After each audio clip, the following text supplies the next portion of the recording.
Hello, my dear viewers and all my dear students. This is Deepak Jain here in English Mania, and today I am going to ask you certain questions and I am going to interview you. But you have to mind the language. अगर मैं कोई सवाल हिंदी में करता हूँ, then you are supposed to speak in Hindi. और अगर मैं इंग्लिश में पूछता हूँ, तो आपको इंग्लिश में जवाब देना है, राइट? ओके. तो हमारे सामने अभी अभी ज्वाइन हुए हैं. आपका नाम क्या है? प्रशांत सारास्वत। ओके प्रशांत, वैसे आप किस एरिया से हो? मथुरा प्रदेश, गोकुल के पास। गोकुल के पास से आते हो आप? यस। ओके, क्योंकि आप गोकुल के पास से आते हो, है ना? यस। एक धार्मिक नगरी, यस। राइट? वैसे तो मथुरा पूरी ही धार्मिक नगरी है. तो मैं आपसे यह जानना चाहता हूँ, एक हमारा टॉपिक है जिसमें ये एक्चुअली विवाद का विषय है और रहा है कि हमारे जो रिलीजियस ये जो स्क्रिप्चर्स हैं या किताबें हैं, क्या इनको एजुकेशन में शामिल किया जाना और पढ़ाया जाना चाहिए या नहीं? तो इसमें आपकी क्या राय है? कृपया अपनी राय व्यक्त करें. सर एंड कृपया थोड़ा तेज बोलें और खुल के बोलें.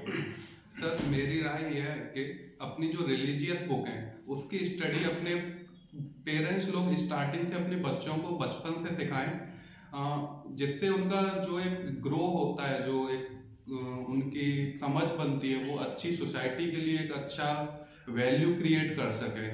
और एजुकेशन में लाने के लिए अपन लोग हम लोग गीता और अपने जो अच्छे अच्छे टॉपिक्स जैसे पुराण, वेद उनको इंक्लूड कर सकते हैं, जिससे बच्चे की एजुकेशन ग्रोथ के साथ उसकी डायनेमिक ग्रोथ हो, जिससे वो समाज को वैल्यू कर सके, रिस्पेक्ट दे सके और अपने लिए टारगेट सेट कर सके कि मेरा जीवन में कभी भी लक्ष्य पैसा ना हो के समाज की भी सेवा है.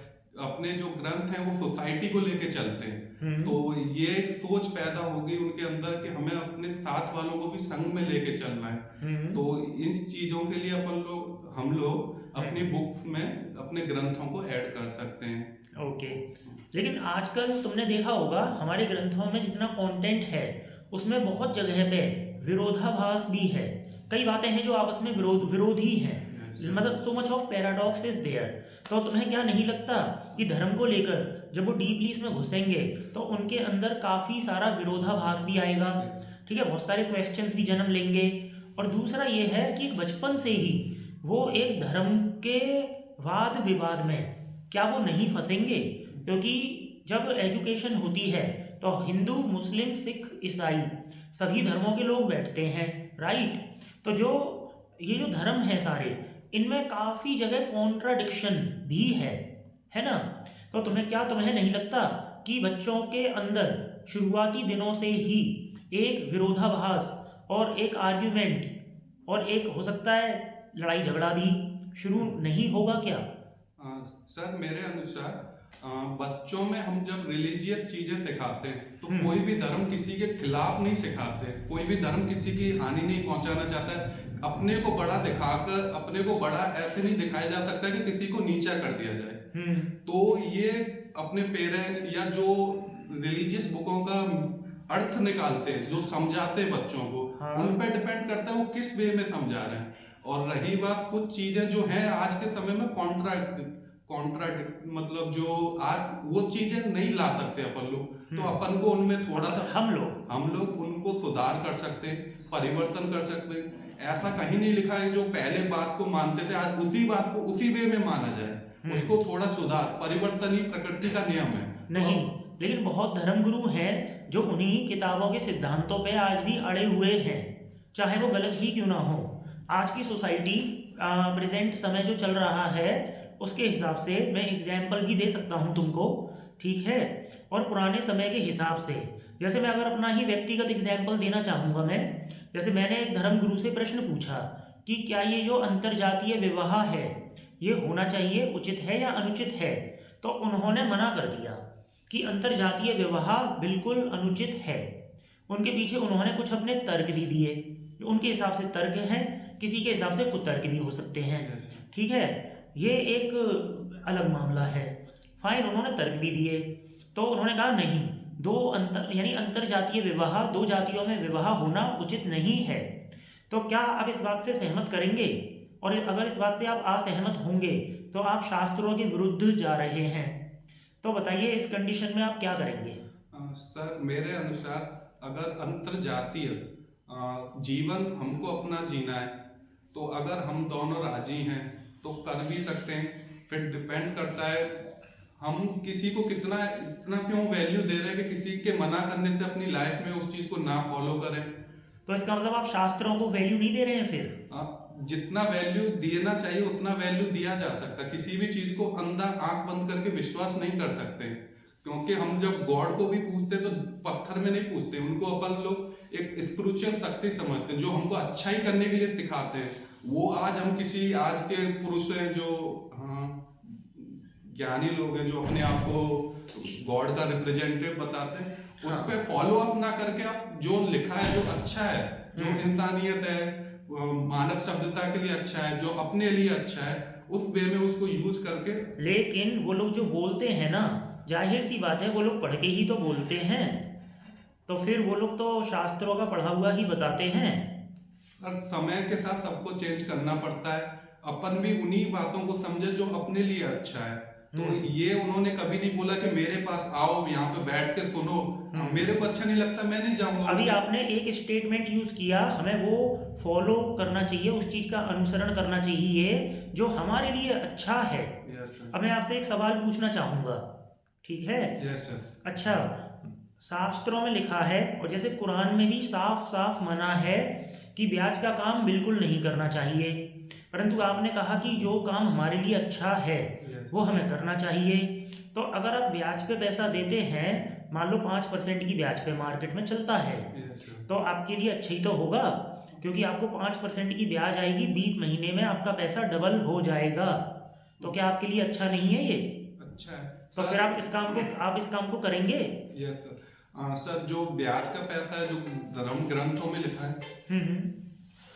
धर्म ग्रंथों में जो लिखा है वो इंडिविजुअल जो लाला बनिया लोग होते हैं जो गरीबों पे पैसा लेके उनको दबाते रहते हैं और ब्याज का पैसा उनको खाते नहीं, हैं। ब्याज पे पैसा तो गरीब ही लेगा, अमीर क्यों लेगा? जिसपे ऑलरेडी पैसा है वो क्यों लेगा? पैसा तो वही लेगा जिसपे नहीं है। सर पर किसी का अनुचित शोषण करना भी तो गलत है कि पैसा ले रहे हो तुम ब्याज पे डबल। हाँ, दिन का पर डे मान लीजिए मैं एक वो व्यक्ति हूँ जो ब्याज का काम करता हूँ, Yes, तो sir. क्या आप मुझे गलत साबित कर सकते हैं कि मैं गलत काम करता हूँ?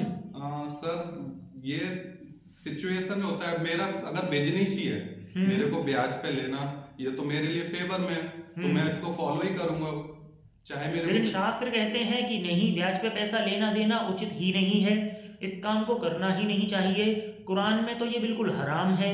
तो सर इसी चीज को मैंने पहले बोला था, जो अपने को फेवर में लगे। लेकिन इसका जस्टिफिकेशन कैसे होगा ये भी मैंने बोला बाद में, फिर तो आप उसका उत्तर दीजिए कि क्या सही है क्या गलत है। आप कौन है ये जज करने वाले? क्या आप एक उचित इंसान, सही इंसान हैं? अब यूं तो देखो, जैसे कजिन मैरिजेस होती हैं, चाचा ताऊ में शादियां, अब कुरान के हिसाब से बिल्कुल सही है, अब हिंदूज इसको नकारते हैं, वो भी बुरी तरह है। अब इसका जस्टिफिकेशन कैसे? अब आदमी ये कहेगा, मान लो हिंदू ही है, वो कहे नहीं मुझे तो इसमें कोई गलत नहीं लग रहा, क्या गलत है और मेरे लिए तो सही है, राइट? तो यहाँ इनके जस्टिफिकेशन कैसे होंगे और इनसे वाद विवाद बढ़ेगा नहीं क्या? सर जस्टिफिकेशन हर चीज के लिए तो नहीं, क्योंकि आपने कहा मेरे लिए सही है, राइट? मेरे लिए सही का मतलब यह है कि किसी पे एडवर्स इफेक्ट भी इतना ना जाए कि उसकी लाइफ हार्म हो जाए। मेरे लिए सही है कि मैं किसी को जैसे अभी सरकार ने हंटिंग बैन किया, मेरे लिए सही है, हमारे यहाँ होता है तो हम लोग जानवरों को मारें, तो इसका मतलब ये नहीं है कि एक बोलते एक लिमिट में रह के चलना चाहिए। अपन के ऊपर जो एक कॉन्स्टिट्यूशनल वर्डन है, जो अपना संविधान अपन को जितनी ड्यूटी भी देता है उतनी राइट भी देता है, उसके अंदर रह के अपन को, क्योंकि आज देश धर्म ग्रंथों से नहीं चल रहा है, आज का देश अपना संविधान से चल रहा है, तो संविधान ही सर्वोपरि होना नहीं चाहिए। तो आज का देश जो है शास्त्रों से नहीं चल रहा, संविधान से चल रहा है, राइट? क्योंकि संविधान से चल रहा है तो फिर आज की डेट में रिजर्वेशन को आप उचित मानेंगे या अनुचित? सर मेरे अकॉर्डिंग रिजर्वेशन एक अच्छी प्रक्रिया है और इसको चलते रहना चाहिए, क्योंकि ये जो नीचे दबे हुए जो समाज है, जिनके पास कभी इतना पैसा नहीं होता है कि अपने बच्चों को अच्छा ट्यूशन, अच्छी शिक्षा दे सके अच्छे इंस्टीट्यूशन से, तो उसमें उनको हेल्प मिलता है कंपटीशन करने के लिए। ओके, क्या आपको लगता है कि जातिवाद पूरी तरह खत्म हो चुका है? नहीं सर, अभी रूरल एरिया में अभी भी लोग कास्ट को देखते हैं। आप किस कब और किस स्थिति में मानेंगे, कौन से समय मानेंगे कि हाँ ये खत्म हो चुका है? सर जब रूरल इकोनॉमी भी अपनी इकोनॉमी जो एक सिटी में डेवलप इकोनॉमी होती है, जहाँ पे सिटी में किसी को भी अपने पड़ोसी के सरनेम से कभी मतलब नहीं रहता है, जब ये व्यवस्था भी शहर गांव में आ जाए कि कोई जात देख के नहीं, उसके जो उसके साथ जैसा बिहेवियर करता है उसी बिहेवियर सिर्फ बिहेवियर तक नहीं, क्या आप इस बात को ऐसे ले सकते हैं कि जब लोग शादी भी करने लग जाएं, हाँ सर। जैसे कि आप जनरल कास्ट में है, राइट? यस। और आप थोड़ा सा ऑनेस्टली बताइएगा कि जैसे SC ST कास्ट की लड़की है और वाकई में she is a virtuous girl, right? तो आप उससे शादी करने के प्रति आपकी मानसिकता आपको अलाउ करती है या नहीं? सर मेरा जो मत है, अगर लव मैरिज है, प्यार करते हैं, Yes. तो उसके लिए कोई कास्ट नहीं होता है, क्योंकि मैं रहा 10 साल बाहर शहर तो में। आप इस मानसिकता में आ चुके हैं सर। Yes sir. और तो आपको कोई घृणा वगैरह वाली फीलिंग नहीं होती? आती ओके। कभी। और जो लोग घृणा की फीलिंग लाते हैं तो उनके लिए आपके विचार क्या हैं? सर समय टाइम सब चीज को धीरे धीरे बढ़ाते जा रहा है। अगर हम लोग दबे, ये मानसिकता ही तब आती है जब पैसा नहीं होता है लोगों के पास। जब से जैसे अर्निंग बढ़ती जाती है, उसकी सोच बढ़ती चलती है, एजुकेशन का लेवल बढ़ते चलता है, तो फिर वो कास्ट नहीं देखता है, फिर अपने लिए अपना व्यवहार देखता है कि मेरे को अच्छा है, मेरा इससे प्यार है, तो वो अपने फिर उसी आगे चीज पे बढ़ते मगर यहाँ एक समस्या है जो शास्त्र कहते हैं कि अगर आपने अंतरजातीय विवाह किया तो आपके जो पितृ हैं, क्योंकि आप पंडित समाज से हो ना, यस सर। तो फिर आप इन बातों को जरूर मानते होंगे कि आपके जो पितृ हैं वो आपके क्योंकि आपने अंतरजातीय विवाह किया तो आपके हाथ का पानी और खाना वो ग्रहण नहीं करेंगे, वो अतृप्त ही रहेंगे, they will never be pleased. तो आप इस केस में फिर क्या कहेंगे? सर मेरा जो इंडिविजुअल राय है, खाना देना ऐसे तो जैसे आउटसाइड इंडिया कोई अपने पितरों को नहीं जान रहा है, तो क्या वो लोग भूखे मर रहे हैं? एक साइंस का एक बड़ा इस पे मैं बताऊं, फिर उन लोगों की सदगति नहीं होगी, ऐसा शास्त्रों का कहना है, धर्मगुरुओं का कहना है कि आप जिनकी बात कर रहे हो ना, विदेशी या जो लोग इनको नहीं मानते, उनकी सदगति नहीं होगी, वो इसी जीवन मरण के चक्कर में चक्कर काटते रहेंगे। ये मैं नहीं कह रहा, ये शास्त्र कहते हैं, शास्त्रों को पढ़ के धर्मगुरु कहते हैं, ठीक है? उनकी सदगति नहीं होगी, यानी फिर से हिंदू धर्म में ही जन्म होगा उनका जब कभी, और फिर उनकी सदगति होगी जब उनका जैसे ये सब गलत काम नहीं होंगे, उनका पिंडदान होगा, है ना, और श्राद्ध होगा, और अंतरजातीय विवाह नहीं होगा। तो क्या आप इस बात से सहमत हैं? सर मैं इन चीजों में इतना फॉलो अप करना मैं नहीं करता, मैं तो लेकिन जब शास्त्रों को पढ़ाया जाएगा हमारे स्टडीज में, तो ये सब चीजें तो आएंगी। फिर शास्त्रों से मेरा मतलब ये था कि जो सद्भाव के चीज है, जो सोसाइटी को लेके चलना है, वो चीजों के लिए मैंने इसलिए स्टार्टिंग में बोला कि समय के साथ सब चीजों को परिवर्तन करना है। जो अच्छा कहीं से भी मिले, चाहे कुरान से मिले, बाइबल से मिले, या हिंदू रीति रिवाजों से, जो अच्छी चीज है, जो आज के जो अपने कॉन्स्टिट्यूशन को और भी उस लेवल पे लेके जाए, जो इंडिया मिसाल बने कि एक अच्छा कॉन्स्टिट्यूशन नेशन बने, जो उभर के आए, तो जो अच्छी चीज है जो हर धर्म में होती हैं, उन चीजों को लाया जाए। बुराइयां सब में होती हैं, तो बुराइयों को थोड़ा तो ढकना पड़ेगा। राइट। मगर सही और गलत के जस्टिफिकेशन, क्योंकि आज भी समाज का एक हिस्सा ऐसा है जो जिन बातों को आपने नकारा उनको मानता है, वो भी धर्म गुरुओं की बातों को सुन के, है ना? धर्म गुरु का मतलब गुरु, राइट? और एक समाज का हिस्सा ऐसा है जो इनको नकार देता है। तो ये दोनों एक कैसे होंगे और कब होंगे? यस सर, जैसे स्टार्टिंग में चले अपन लोग, जब देश आजाद हुआ तो अपने पास संविधान बनाने का जब काम आया, तो जो अपने जो विद्वान लोग थे वो देश में घूमे, हर विदेशों में घूमे, जहां से जो अच्छी चीजें मिली उनको, जो एक नागरिक के लिए, सोसाइटी के लिए जरूरत है, तो उन्होंने सब चीजों की अच्छी चीजों को लाया गया। उन्होंने बुराइयों को वहीं स्किप कर दिया। तो हम भी ऐसे कर सकते हैं। हम लोग बैठे हैं, जो जिस धर्म ग्रंथ में जो चीज अच्छी है, जो एक सोसाइटी के लेवल को बढ़ाए, एजुकेशन के लेवल को बढ़ाए, तो तो उन चीजों को ऐड ऑन करके एक अपन रिलीजियस वे में ला सकते हैं। अब Okay. ये नहीं होता है कि हर चीज को पूरा एकदम टिट्टो छापना चाहिए। अच्छा। जो अच्छी चीज है वो, क्योंकि हम इस लेवल में आ चुके हैं, अब हम छांट सकते हैं कि जो अच्छा है कि या बुरा है। ओके। तो इस चीज पे थोड़ा डिबेट डिस्कशन हो, अच्छी चीजों को ही लाया जाए। आंख बंद करके ये नहीं कि गीता ही पढ़ा रहे हैं, तो उसमें से जो अच्छा, जो आज के काम में, राइट। आज युद्ध नहीं लड़ना है तो गीता में जो पुराने संदेश थे कि जाने, उनको छोड़ो। जो आज एजुकेशन है, जो देश को अच्छी डेवलप नेशन बना सकते, उन चीजों को ही लाया जाए। ओके। क्या आप कुछ एक आध उदाहरण ऐसे दे सकते हैं जो शास्त्रों में लिखा है पर वो उस जमाने के हिसाब से सही था, उचित था, आज के हिसाब से उचित नहीं है? इस तरह का कोई एग्जाम्पल आपके दिमाग में है अभी? जैसे सोसाइटी में पहले जब पुराने जमाने में लोगों के वर्क से उनको ठप्पा दे दिया जाता था कि ये वर्क, अब इसने सफाई वाला काम कर दिया तो इसके बच्चे भी पैदा होंगे तो वही वाला वो काम करेगा। ये बहुत अच्छा उदाहरण आपने दिया है। तो ये जो एक पहचान बना देने वाली ठप्पा, यू वांट टू से, राइट, स्टैम्प। हाँ, ये पहचान बना देना ये गलत है। आज जो वर्क, जैसे अपन सिटी में देखते हैं कि किसी के फादर कुछ भी वर्क किए, आज उसका बेटा जॉब कर रहा है तो आज कोई नहीं जान रहा कि कौन है, अपना बढ़िया राइट में सोसाइटी में अच्छी लेवल पे जीवन जी रहा है। तो ये पुरानी चीजें अब धीरे धीरे खत्म होंगी। ओके, चलिए प्रशांत सारस्वत, राइट, Yes. आपके विचार आपने व्यक्त किए और बहुत अच्छे थे और बहुत मैच्योर भी थे और बहुत प्रैक्टिकल भी थे और लॉजिकल और रेशनल भी थे, राइट। Yes. और धर्म और जाति में आप जकड़े हुए नहीं हैं, ऐसा उनसे मुझे आभास हुआ उन्हें सुनने के बाद में, राइट। एक इंटेलेक्चुअल व्यक्ति हैं आप, बुद्धिमान भी हैं, राइट, एंड समय के हिसाब से हाँ परिवर्तन करने वाले व्यक्ति हैं आप।